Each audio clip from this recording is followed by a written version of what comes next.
Today we're talking about the lesser ritual of the pentagram, or specifically the banishing ritual. People say to me, "You're in the Golden Dawn. You must do an awful lot of banishing." After all, isn't that what the Golden Dawn does? Banish. Before you do absolutely anything, you banish. If you're opening a temple, you have to banish first. Otherwise something bad will happen. After you close a ritual, you've got to banish again in case something's left hanging around. Even if you're doing a meditation, you are supposed to begin and end with a banishing. But there was one problem with this. The original Golden Dawn was not that obsessive about banishing. And indeed, you can tell a modern Golden Dawn order by how obsessed it is about banishing. Here are the original Golden Dawn instructions for the lesser ritual of the pentagram. If we zoom in, we can see that the top of the page is referring to the invoking pentagram. So where is the banishing? Well, it's just a footnote right at the bottom. Don't believe me? Here it is. For banishing, use the same ritual but reversing the direction of the lines of the pentagram. All this Golden Dawn banishing, and all you get is a footnote. Surely, if the banishing is that important, it should have pride of place over the invoking. But it doesn't. And in fact, all the evidence seems to suggest that the invoking was the important ritual. Firstly, let's get down to basics. The ritual was called the lesser ritual of the pentagram, and not the lesser banishing ritual of the pentagram or the lesser invoking. So when you see these instructions, it means that you default to the invoking and not the banishing. Which explains why the banishing is simply a footnote. It is something that does not always need to be done, and when it is done, there are special circumstances. So what are those circumstances? If we turn over the page, we have a handy paper titled The Uses of the Pentagram Ritual. Now, it doesn't give many uses, and it certainly doesn't give any use for clearing rooms or anything else that's used for it now. In fact, the only use of the lesser banishing ritual of the pentagram is as a protection against impure magnetism. The banishing ritual can be used to get rid of obsessing or disturbing thoughts. All you're supposed to do is give a mental image to your obsession and project it out and prevent it from returning with the sound of silence again. But this is not clearing a room, and it's certainly not scrubbing it ready for a ritual. This paper also suggests that as a form of prayer, the invoking ritual should be used in the morning and the banishing in the evening. Now, the use of the word prayer is very important here. You're not doing a banishing to protect you while you sleep, nor are you doing an invoking in the morning to wake you up. It's a communion with God. You're worshipping the active aspects in the morning and the passive aspects as you go to sleep. What you are doing is creating a magic circle to empower and protect your sphere of sensation.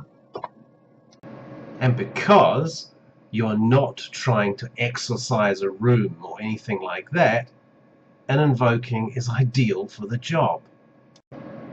That's not to say you never banish. There are times when you do need to banish. And in the New Zealand Golden Dawn order, Farrell, they even used to banish their temple before they started. And the reason for this was that their temple was used quite often by high adepts who didn't clean up properly after themselves, and the last thing they wanted was to conduct an initiation with stray astral thought formers buzzing around. But this was a belts and braces approach. If you have your own temple in your house and you are doing rituals in there regularly, you do not need to start each time doing a banishing, because you know what energy's there, you know what to expect, and you should have closed down properly afterwards. But this is also ignoring the fact that an invoking pentagram is an extremely powerful force. What an invoking does, as opposed to banishing, is it spiritualizes a particular area and creates sacred space. This sacred space is impossible for a lower astral entity to cross. It's working at a higher spiritual vibration and can't enter. It's not the be-all and end-all. It won't stop Lucifer manifesting in your living room, but it will stop most of the astral dross that drifts in and out of a room. So therefore a banishing isn't needed for it, just the invoking. If something nasty comes your way, you're fully entitled to banish it. If something starts to go wrong in a ritual and you need to shut it down in a hurry, a banishing is a way forward. But again, these are very rare circumstances. Also, you could, if you're an advanced magician, use a banishing as a precursor to a ritual where you want something to go away. It's not often done, but there are certain types of rituals which are based on exorcism, which you would be better off starting with a banishing instead of an invoking.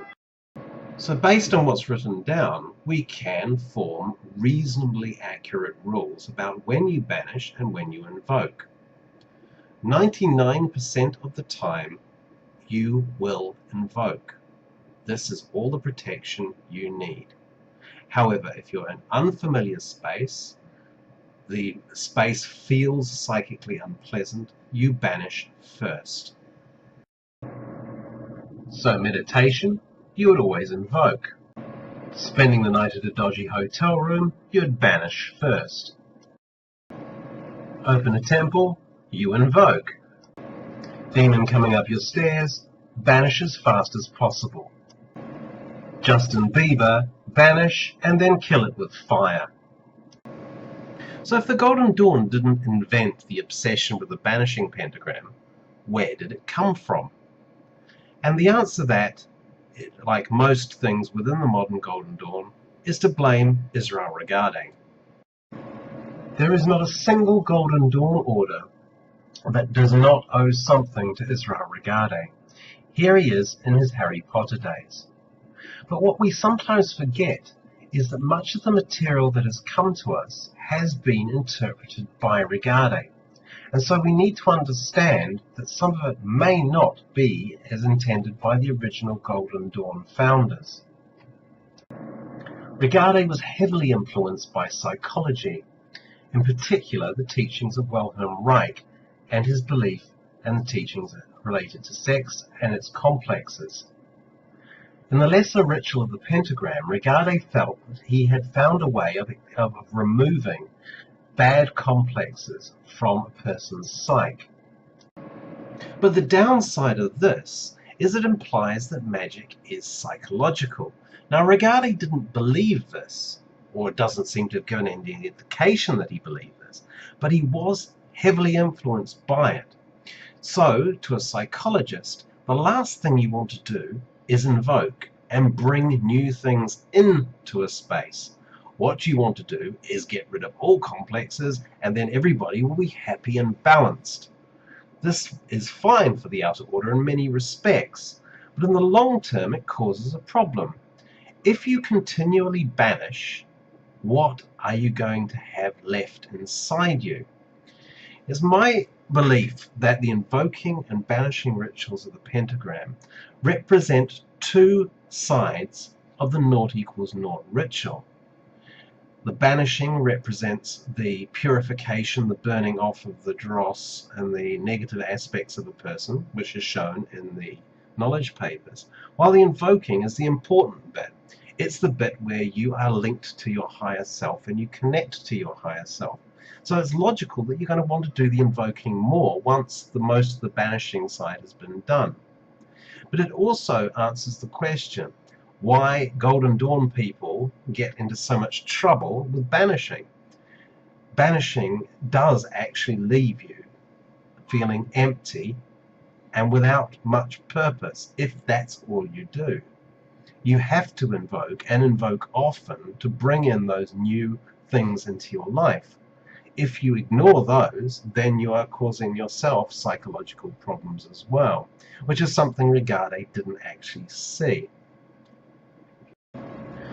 But Regardie's book, The Golden Dawn, where the ritual of the pentagram was contained, was a big influence on Gerald Gardner, the founder of modern Wicca, who incorporated the pentagrams within Gardnerian witchcraft.